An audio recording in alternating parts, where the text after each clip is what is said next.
Broadcasting live from the Business RadioX studios in Phoenix, Arizona, it's time for Phoenix Business Radio, spotlighting the city's best businesses and the people who lead them. Hello and welcome to Phoenix Business Radio, broadcasting live from Max 6 Entrepreneurial Center in Tempe, Arizona, where we build businesses and connect you with the right people. And today I am very happy to have back in the studio with me Shawn Banzhaf, who's the Senior Military Advocate at the Asu Pat Tillman Center. Welcome back, sir. Hey, thanks, Karen. Great to be back. I'm thrilled to have you. So you were on with our Marine Corps Scholarship Foundation show, I believe, is what we realized. Yeah, that's right. Was with our counterpart down at U of A, and then myself and Michelle Leposki, my boss. And if she's listening, yeah, I'm working, boss. Anyway, we were here for the Marine Corps Scholarship. And that's only been, I think, a handful of months. And you mentioned then that you had a book that was getting ready to be published. Yeah, that's right. Yeah, we were talking about it, and I finally got it published. And here it is. So we've connected on Instagram, and I think a couple other social media outlets, and I reached out and said, I see the book. I need you back in the studio. And I think I had said that even before you left that day. You've just got this energy about you that's pure, it's available, it's real, and intelligent. Oh, well, thank you so much. And you know what, Karen, I felt the same way about you. And that's why I wanted to come back, actually. So I'm pleased. So tell us about the book first, and then we'll back up the train and we'll talk about your experiences that maybe all meld together. But tell us about the book, The 5 L's, a practical guide for helping loved ones heal after trauma. I know. Gee, I wonder why you and I are here having this conversation today. I know that's a mouthful. It's beautiful. Especially because the whole thing is about being practical. So the 5 L's is... it's really biographical, so it's about my experiences. You know, I dedicate the book to my wife, Jody, and she actually did these 5 things. They all begin with the letter L to help me walk through post-traumatic stress after I came home from Iraq. So I work with student veterans at the Pat Tillman Veteran Center. In particular, was one day a student come in to our office and diagnosed PTSD. A former Marine. I guess you can't ever say former when you're talking about a Marine, but you'll have to excuse me. I like to give them a hard time. But anyway, the student he's unloading on me, and I realized at that moment, as the senior military advocate, I really felt like, I don't know how I can help this kid. And at the same time, I'm thinking, if I can't, as the military advocate, how is everybody else at ASU, staff and faculty that have no personal experience with PTSD, how are they going to help? And so, the origin is this, Karen, and if I could be so bold, I actually prayed and I asked God, I said, God, give me something to help myself. Give me something to help these students. And it was like it was downloaded in my head, these 5 L's. And I came up with the book and I started sharing it. I shared it with my supervisors about 5 L's, and I got to share it with a general, General Frakely, who's an advisor to President Crow at the university. And he said, these are genius. You need to tell everybody about them. So, I could talk and talk, Karen, but ask me questions. You're here to talk and talk. And you said right before I put the on-air button on that you weren't going to make me cry, and I'm already crying. It doesn't take much. It's all right. There's so much we can do to help each other. And I don't know what the 5 L's are, but as a trauma guide myself, the work that we are doing, and there's so many of us that are committed and dedicated to helping people feel whole again and heal those wounds.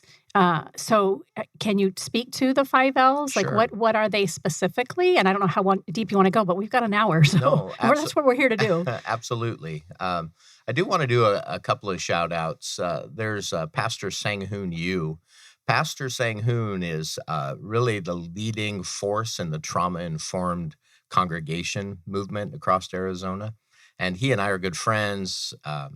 He really wants to find a space where people stop saying, and I love how he puts it, what's wrong with you, instead replacing it with what happened to you. Yes. Start thinking about people in this space, and that's the problem sometimes with society. We're like, well, what's wrong with that person? They're whacked out. Or what if you took a step back and said, what happened? What happened? And I really appreciate Sang-Hoon and what he's doing in the trauma-informed community. And And so he and I have talked. I've presented at a few things that he was doing, and so actually part of every royalty of my book goes to Sang-hoon and what he's doing in the trauma-informed movement. So I'm not even familiar with this movement. I mean, I know that there's fortunately a lot of work in Arizona specifically around trauma, brain injury, Alliance, all sorts of things. We are actually starting a podcast with the folks that I got trained in trauma integration work. Sure. And I'm already going to invite you back as a guest and bring this gentleman with you. Yeah. Because Sang-hoon really kind of built around the ACE, the adverse childhood experiences, right? And so that movement's really getting a lot of traction here in Arizona. And before he was a pastor, he was basically in the mental health space and the social work space. And so he just kind of combined those two together and said, what if our churches became trauma-informed? Wouldn't that be kind of a cool space, right? Well, it should already be that anyway. But what if churches became more like hospitals, and when you come in, it's what happened. And wouldn't that be a safe space for you to walk into? And I appreciate his whole take on that. I spent 10 years as a pastor myself, and before I have the job that I have. I didn't know that. Yeah, I did that too. I did a little everything. I was I'm a the police same. officer for 10 years. I knew that, but I don't remember the pastor piece. Yeah, so I spent 21 years in the Army National Guard.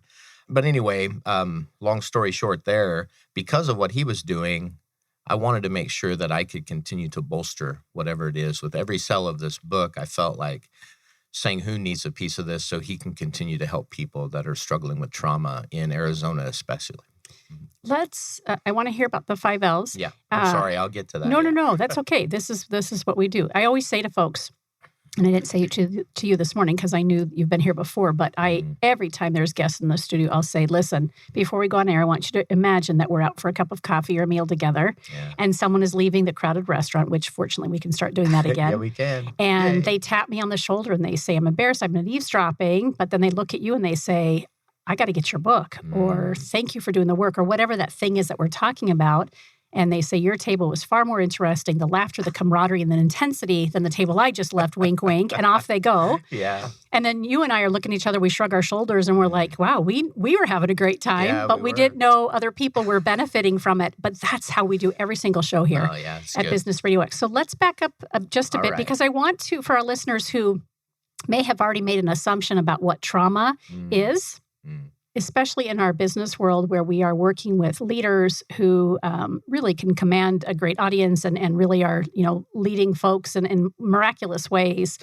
I think it's important for all of us to understand what trauma is, because while PTSD from a combat experience is one level of trauma or one experience with trauma, there are other traumas as well, and they're all relative. So how when people ask you, or do they ask you, what is trauma? How would you define that?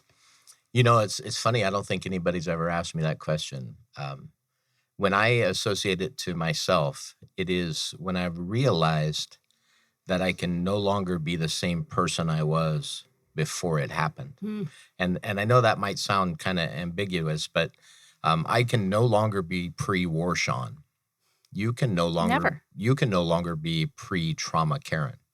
We're always now going to have this thing, and I reference a book, The Body Keeps Score.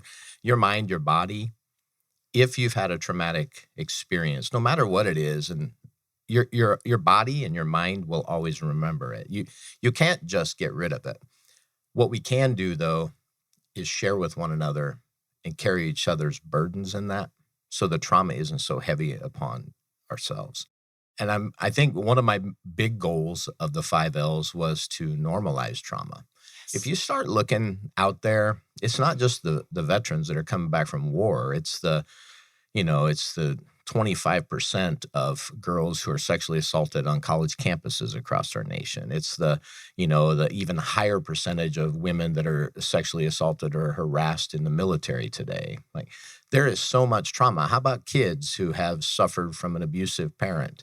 Some people say, well, kids are resilient. Can I tell you? They are. Thank God they are. But that doesn't make them any less traumatized.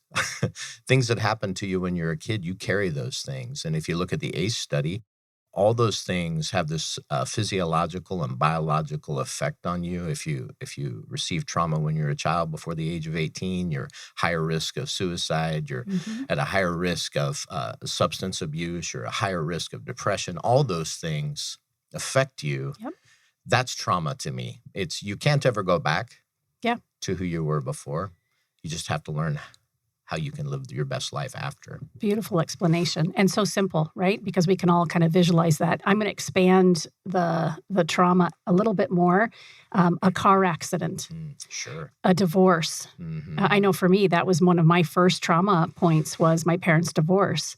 I'll never forget leaning up against the wall, my bedroom against theirs at night, laying on my bed, trying to listen to what could they be possibly saying that has driven them to want to no longer be together. And as a child would, where am I to blame? Yeah. And I had to go in and do my work and heal that. Yeah. So for our listeners, trauma is relative. There is repeated trauma, PTSD. There are certainly abuse fits in there. Anything that you went into flight or fight mode. Or freeze. Yes. There's the other one too. Yes. That primitive brain. It's the same thing in combat. When something happens, in order for you to survive, you must your brain has to take over. The problem is your brain gets stuck in that. It gets hijacked. Yep. They call it an amygdala hijack, where it just happens and you can't even control it because it's this primitive space in you. The trauma has caused it. So if you're out there and you're listening to me today and, things that trigger you, there's a reason. And just understand that you've had trauma in your life. You feel triggered and it's okay. It's okay to feel triggered. But what I'm hoping today with the 5 L's is that the people that love you can take these 5 things and help you walk through that. That's really what this book's about. So share the 5 L's. Okay. So in the military, especially in the Army, it's all about acronyms and it's about keeping it simple. It's about Barney style, if you will. That's Barney what the dinosaur? Yeah, Barney the dinosaur. Love it. How does everybody understand things? And in the military, you put letters so that you can remember things. And my drill sergeant taught me that, and I taught it to my troops. And so these 5 L's, if you'll do these 5 things for the person you love that's walked through trauma, you're going to help them walk out of it. So the first one is to love. And now, obviously, you would think that would be simple, but actually to love is more difficult than you think. So I'll just use this for an example, Karen. I'll just use you as an example. Yeah. I have to make a conscious decision that I care enough about you, that I'm going to bring you into my space and give you a safe space. That's vulnerable. Yeah. Love is vulnerability. And I'm taking a chance, by allowing you to share your story. That's the kind of love I'm talking about. I call it, there's a few different words for love, but phileo love. Phileo love doesn't get you fired from your job. Phileo love is a brotherly love, to want the best for you. If you can get to yourself to that space, then you can begin to do these 5 L's. So the first one, and I spend actually a third of my book talking about love. Love is the most important thing. Sure it is. It's the piece that, honestly, if you look out into our world right now, it's pretty hopeless and there's a lot of people longing to be loved. Yep. A lot of people are hoping somebody would just give a damn for them just once, just today. And so I spent a long time talking about love in my book. And then, so if you've decided, you've made the decision that you'll love me, you're going to do the next L, which is to listen. And I talk about it in my book. I call it aerobic listening. You've heard of active listening. You've heard of all these different kinds of listenings. But in America, we listen for the sake of talking and or giving advice or counsel instead of actually listening. And, one of my biggest pet peeves is if somebody says, Shawn, how are you? And I go into a thing about telling you how I am, but then you don't really pay attention to what I just said. It was just a greeting, but you didn't really care. You're not looking at me. You're not paying attention to me. Aerobic listening is the opposite of all of that. It's using all of your muscles. I even talk about controlling your breathing. If you're worried about your breathing too heavy or you're not breathing enough, you're not paying attention to me. I talk about watching the syllables form on the lips of the person that's speaking. Imagine doing that. Eating together is one of the most intimate things. Why is that? Because, we're looking at each other's mouths. There's this thing going on, this thing that we're both experiencing together. It's intimate. Like, if you could think of listening as intimacy, you'll find a space where you're actually listening to somebody. So if you love me, you listen to me. This is going to happen naturally. You're going to learn where my trauma comes from. And it might be like, I'm different than some veterans. I talk about my experience. I've got to a space where I can talk about things that have happened to me. But some people that have been in trauma, no matter what it is, have a hard time talking about it. But if you're aerobically listening, you're going to learn things from my body language. You're going to learn things from the snippets that I tell you. And guess what? If you love me enough, go research that a little bit. Like, here's an example. If I just said, yeah, I was in Iraq in 06, 07, but that's all you knew about me. If you loved me enough, you get online. I mean, Google what happened in Iraq in 06, 07 around Ramadi, Fallujah, and Baghdad, and you'll know that I was in the middle of the stuff. Then that gives you context. Now you've learned a little bit about Shawn, and I didn't even have to speak too much, right? Which shows your love for me. If you go out and you do that, that's important. So if you love me, you listen to me, you learn where my trauma comes from. The next thing you do is to lessen further trauma. So if you love somebody and you know that every time you go to a certain space, they get triggered, don't let them go there. Take them somewhere else. I speak of this, I think, in my book, but 13 years after my last combat mission, my wife and I were coming back from a hike, and we really enjoyed it. And I had conquered Piestewa Peak. I had done it prior to my big weight loss journey, and it almost killed me. And then we went back up together, and I conquered it. I went all the way to the top, and I didn't die. And it was this beautiful moment, right? And we experienced it together, and we came down the mountain, and then we're going to go out and get some food, a late brunch. And somebody pulled up behind me, and I think I might have cut them off. I don't know. I was in a location I usually didn't drive, so I was kind of trying to figure out where we were. And they laid on their horn, and they revved their engine, and they came right up on the backside of me, and something just triggered in me. Mm-hmm. And so then I tried to chase them down in my own car. And my wife, all along, Jody's just sitting there, and she's like crying. She's like, "What is going on? Stop it. What are you doing?" And all of a sudden I came to, and I pulled over. And I realized at that moment that almost all of the trauma I went through in war was in the front of a vehicle, and that my body still keeps score of that. I still know that, and I had this breakdown. I cried, and she held me just like she always does. And, but I realized that. And then Jody said, "You know what? If you need me to drive, I'll drive. Don't worry, I'll do it." And that's lessening further trauma. It's like, you know what, Shawn, I know that causes that for you, so let me step in. Let me carry that burden for you. So if you love me, you listen to me, you learn where my trauma comes from, and then you lessen further trauma. The last L is to lead. A lot of people in corporate world, they have all these beautiful terms to describe the best leaders. And you've probably heard some of them here on the show. What makes a great leader? Well, empathy, integrity, vision, passion, inclusion, and those are all great. And I believe all of those are important for great leadership. But as I say in my book, what I found in war, in other spaces, that the greatest leaders bring order to chaos. Mm. If you think about what I'm talking about there, you'll come to find out that this is true in your life. If your dad was the one that came into your life when everything was crazy and brought order to it, you respect your dad with a greatness, with a fondness, right? If your mom did that for you, if a friend does that for you, they're probably the ones that you say, they're the greatest leaders in my life. And you probably look at them as role models. And this is the case in post-traumatic stress. And again, breaking it down Barney style, the best way I can do it. The way I used to handle stress before the war is now disordered. I can't handle certain things like the car horns or the fireworks or the different things. It's the way you handle them. If you've never experienced that trauma, it's ordered. Your body handles it a certain way. You modulate to appropriate for it. I can't do that anymore. It's disordered. And so when somebody leads me, it's like they're bringing order to that chaos. You can do that for people. You don't think you can, but practically speaking, you can step into a dark place where things are all chaotic and bring order for somebody. Reach your hand down and pull them out of the dark and into the light.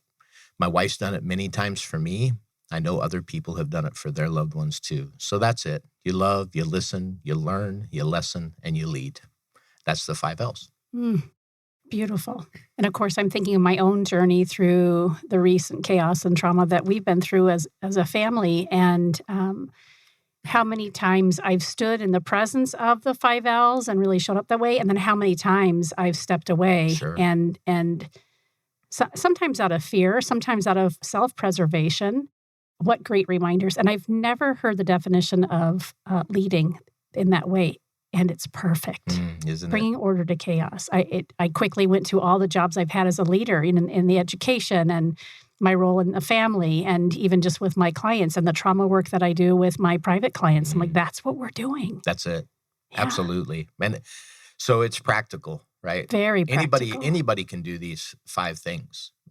You don't have to be an expert or a psychiatrist or a counselor or even a coach. Yeah. But you can be, in a way, all of those things for someone. That's what we're being called to do, Yeah. I think, overall, for sure. So I understand the goal of the book, right? To help Sure. everybody and to help those who have loved ones who have experienced trauma. Are you doing anything with it corporate-wise or organization-wise? You mentioned giving back to it's a church. Is it a church and a movement, this gentleman? It's mostly a movement. Yeah. So do you go in and speak about the book? Tell me, like, how can we get more of you? That's what I'm asking. Oh, thanks, Karen. Yeah.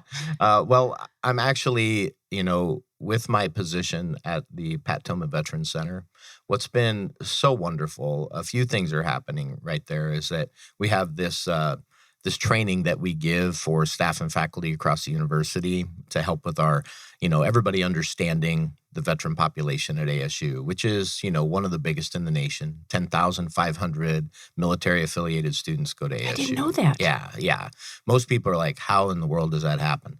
Well, it's because we have a giant team. ASU, even though there's only like 15 of us on the staff at the Tillman Center, we have partners across the enterprise. And Michelle and I, we actually developed what's called the Proving Grounds.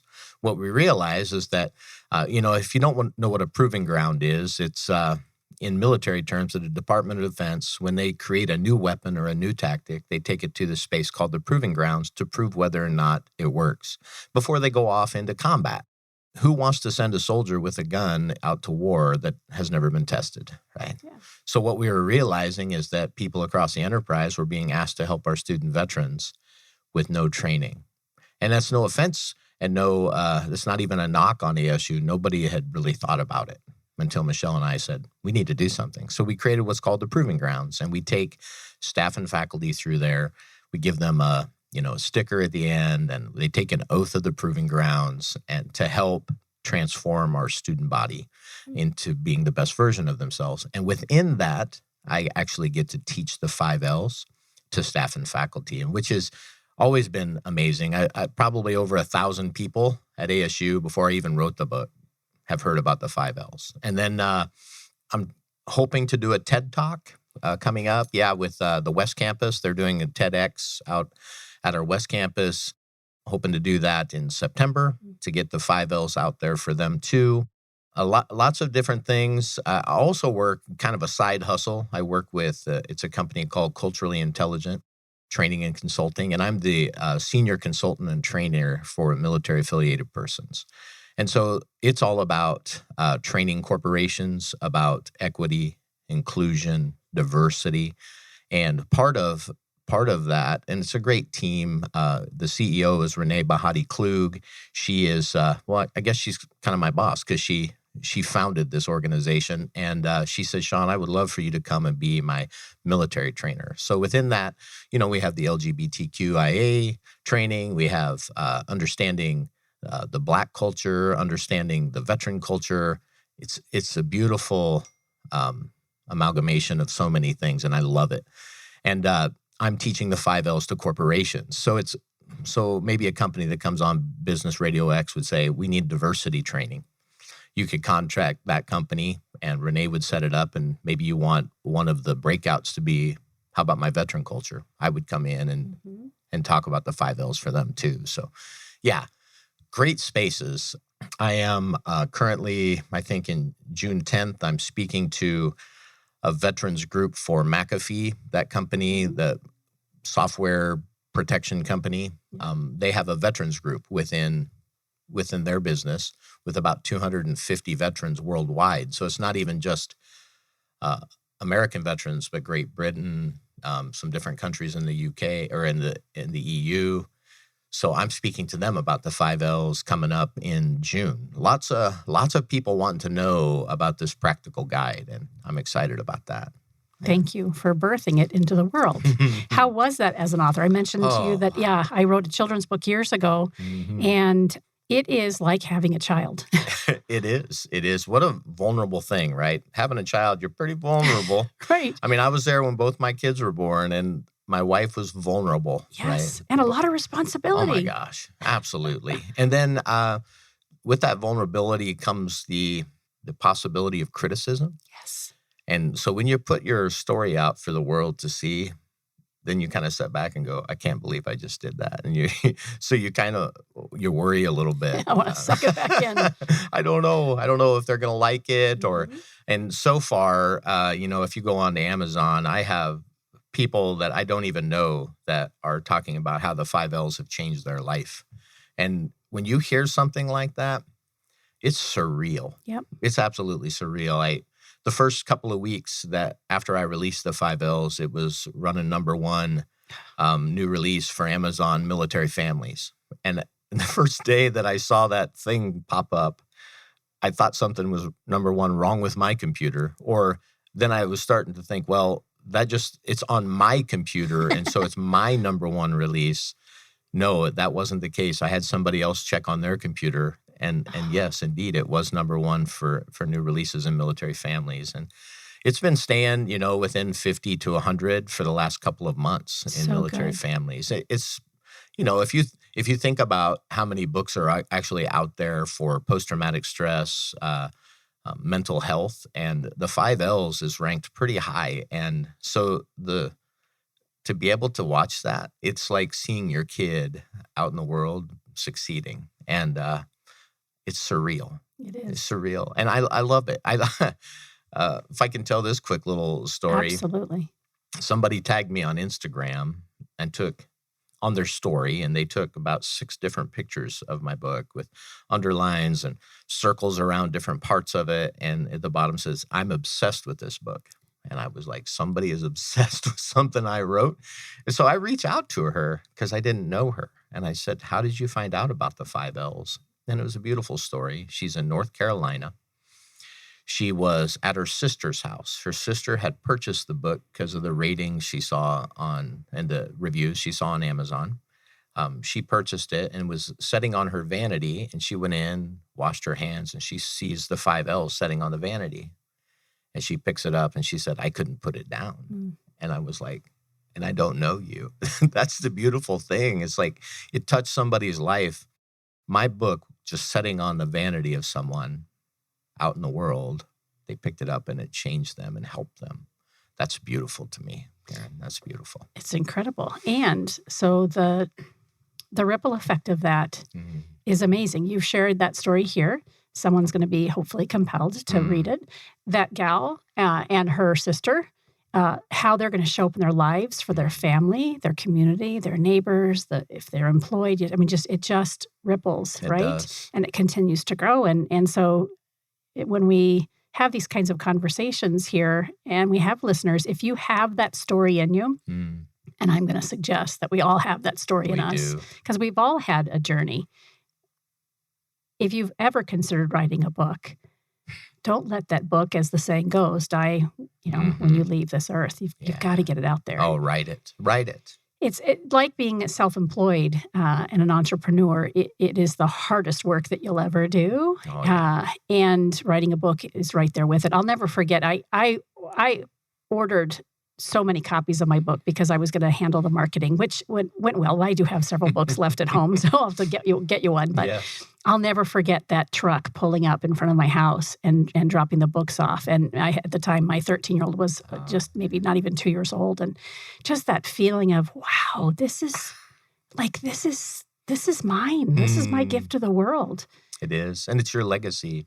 That's the other part. I've got 2 kids and 4 grandkids, and I think I say it in my acknowledgement section. Just when they are talking about Grandpa one day, so many years from now, maybe even after I'm gone, and they're at Thanksgiving dinner, that they remember me because of this book and because of the love that I shared with other people. Yep. Not well, Grandpa was this tough soldier and Grandpa was, a big strong guy, but that they remember me as someone who loved well. And that's really what the origin of this book is that my wife loved me well.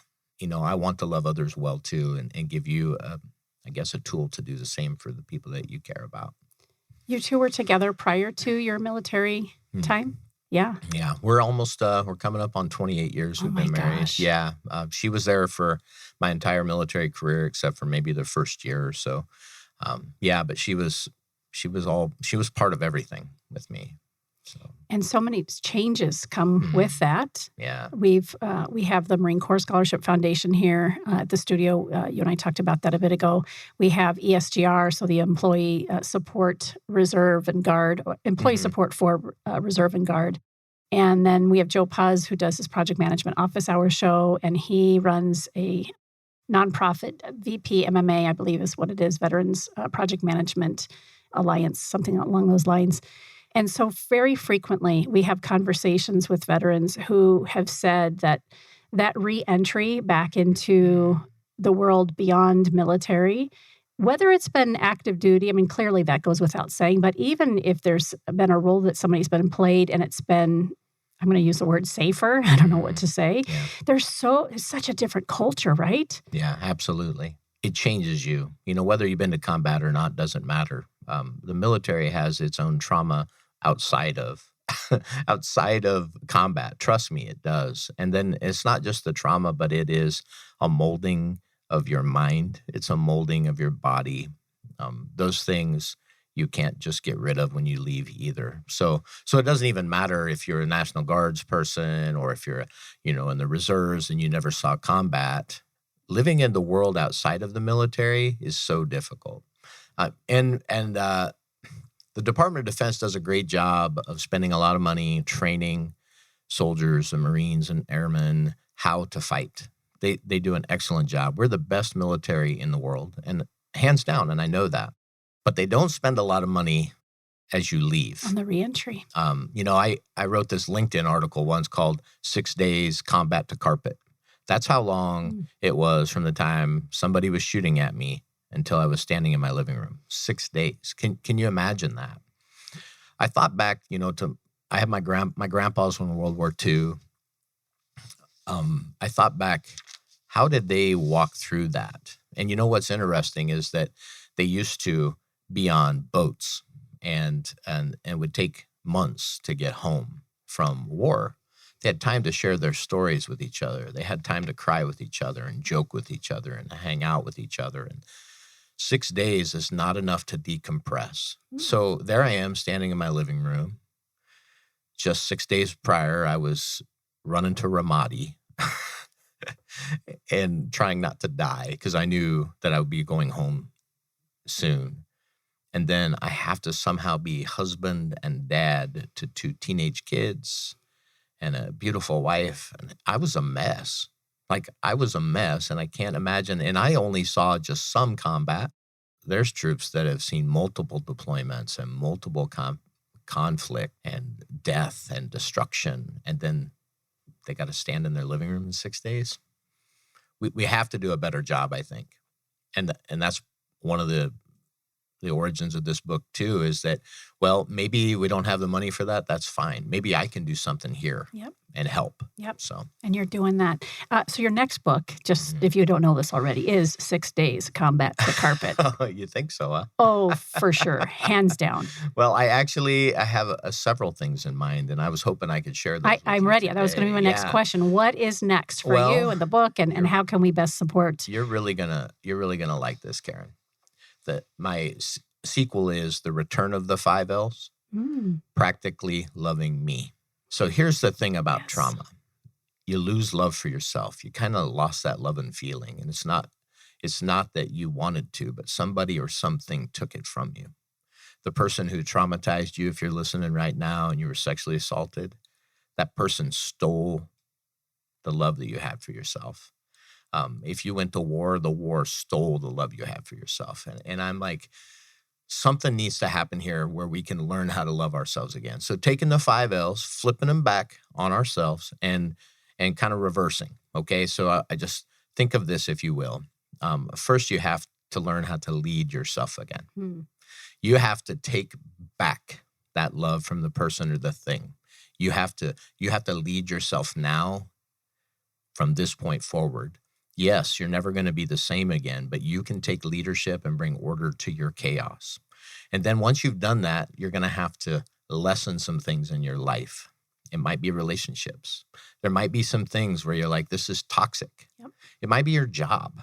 It's causing you trauma. Maybe you have to remove that. You need to lessen opportunity for further trauma on yourself. Once you've done that, you need to learn now who the new you is, because that's going to take some time. You're used to being the person whose love was stolen.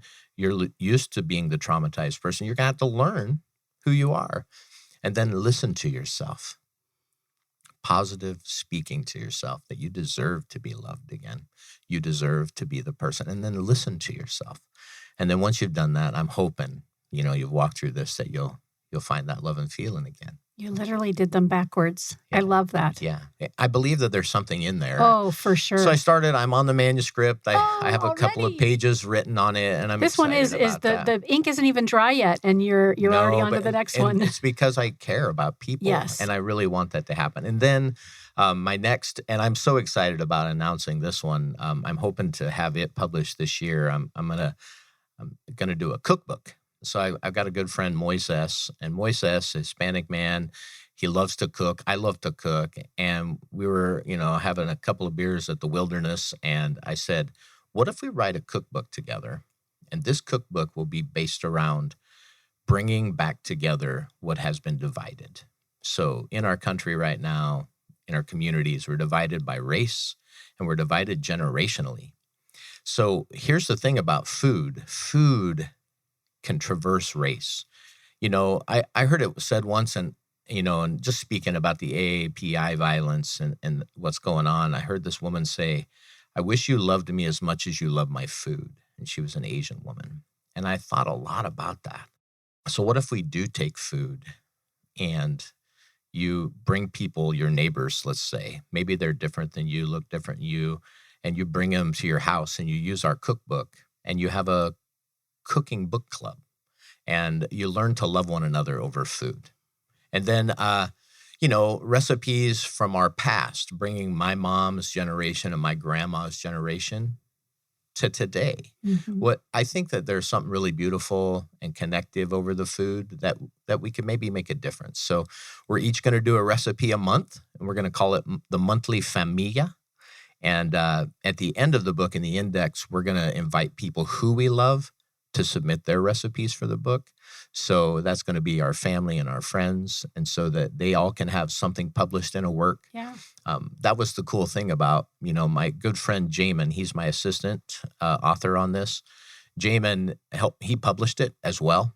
He's a publisher, self-publisher. He's published a few works himself, and he's fantastic. And I said, I want to do a cookbook. He says, let's do a cookbook. And I know he'll be able to do it. And we're going to bring recipes in and just show people how you can connect over food and start to grow the divide back. So, yeah.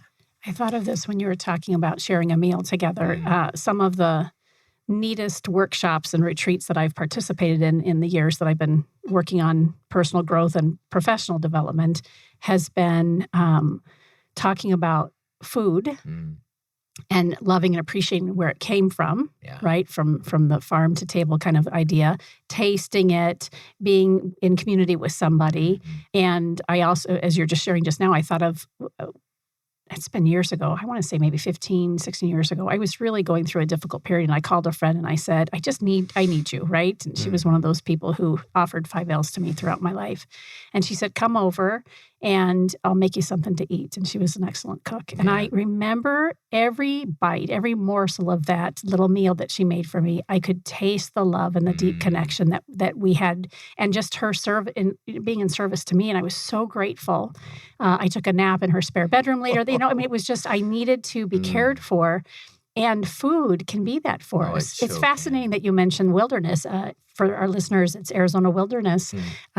Is it a brewing company? I guess is the official name. So I'm wearing my local first and State 48 shirt. I got to interview them, the two founders, with a couple in Tucson for the Arizona Good Business Summit just several weeks ago. And they are two of the coolest.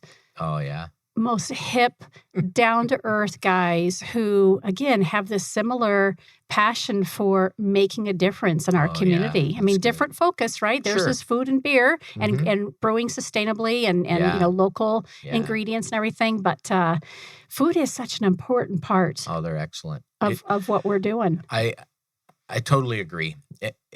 I wanted to, if I could, just kind of mention the cover of that book. So I told you that Jamin was my assistant author there. That's his wife, Jessica, on the cover. I can barely see her, but she's lovely. Yeah. So Jessica was part of our college ministry back in the day in Nebraska. And when I became a pastor, my very first officiant wedding that I did was Jamin and Jessica. And so Jamin, with his encouragement, and you talked about just people who show the 5 L's for you. I was sharing the 5 L's over dinner with Jamin and Jessica, and Jamin says to me, Shawn, you have to write a book. And I said, I don't think I could do that, Jamin. He says, you have such a way to speak it. Why don't you write a book? I'll help you. I said, I don't know. And honestly, it was during 2020 that I wrote this book, so during COVID. But without him and Jessica and my wife, Jody, saying, Shawn, you can do this, I don't know if I could have done it. I needed somebody to encourage me to be vulnerable enough to just take a step. I bring it all up because the 5 L's is about community. It's about the person that you've went to that does this and provides these 5 things for you. They become your community. I'm hoping and I'm praying, actually, that this book will get outside of the veteran community. One of my secondary dreams, it's not really secondary, that it will get into communities of color, where often counseling and services is less ready available.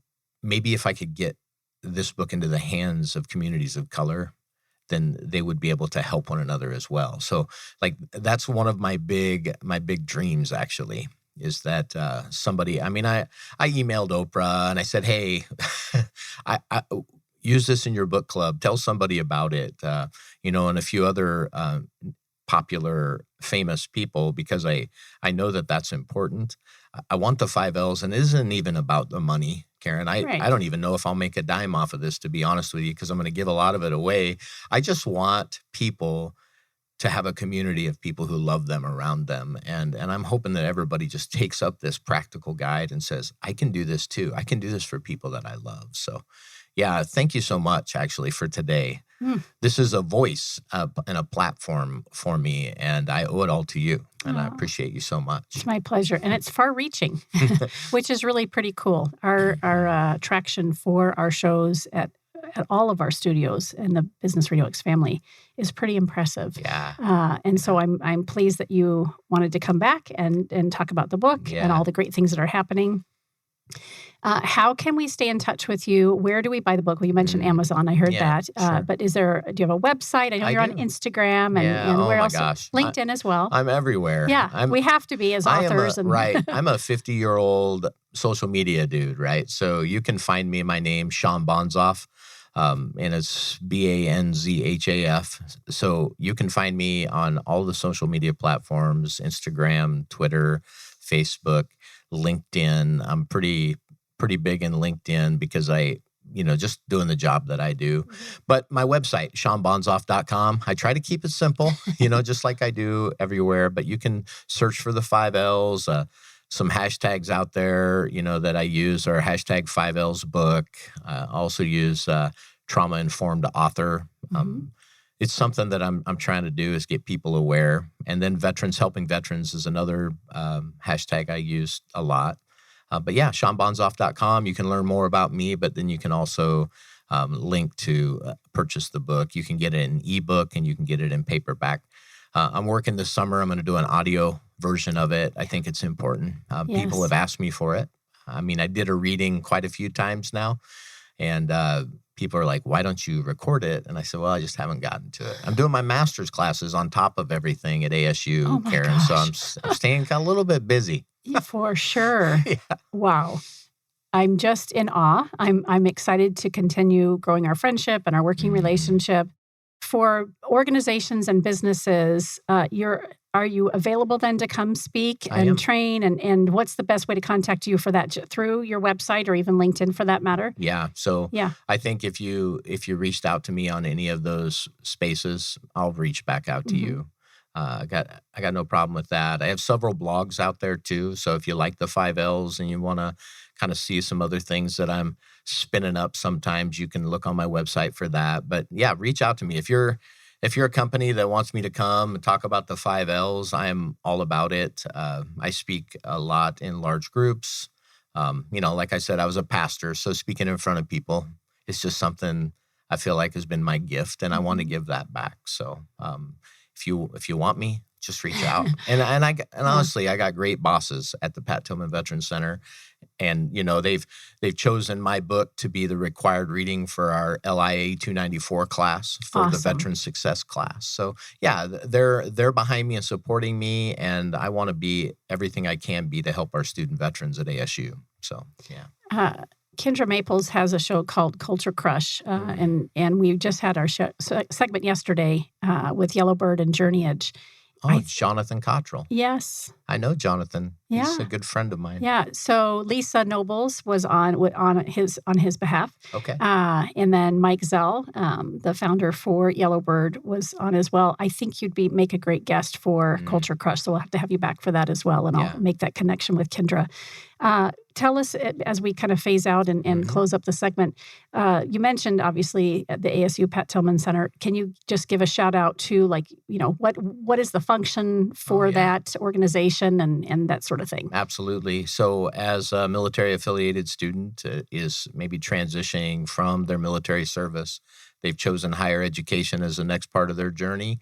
The Pat Tillman Veterans Center, all the way from recruiting you all the way into the alumni space, is there to walk alongside of you. Michelle and I talk a lot about transformation. And so to never get rid of the fact that you're a veteran, but realize that you can bring that along with you as you transform into an even better version of yourself.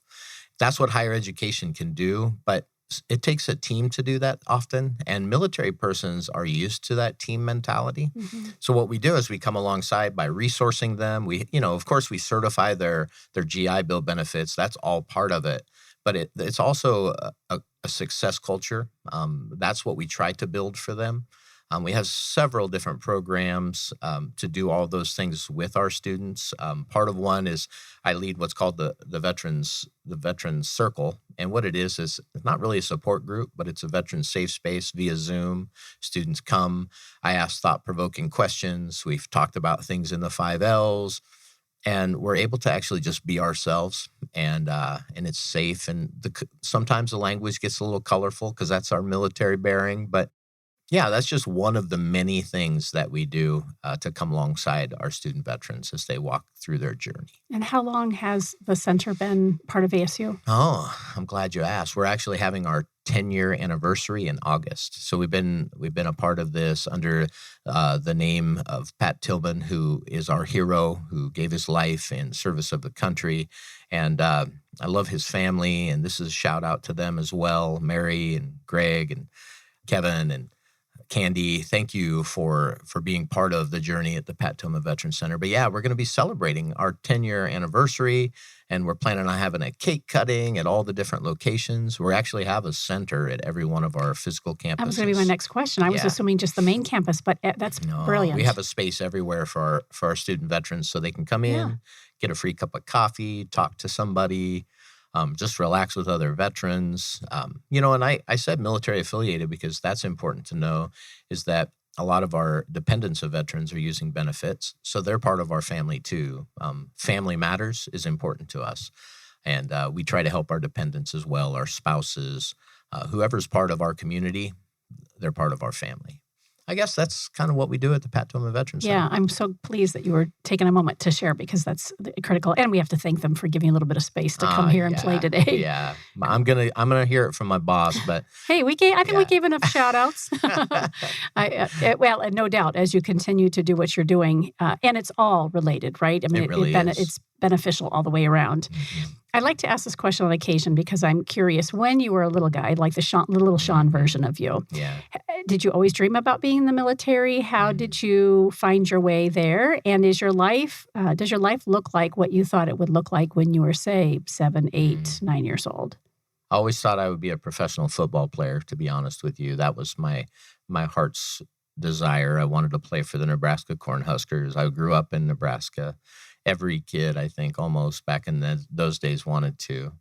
I was asked on a radio program when I was a senior in high school what I always wanted to be when I grew up. And the first was a football player, but actually the second was a teacher. It's always been my passion. I love to teach people. I did it. I was able to do that in the military. I joined the military to help supplement my football scholarship.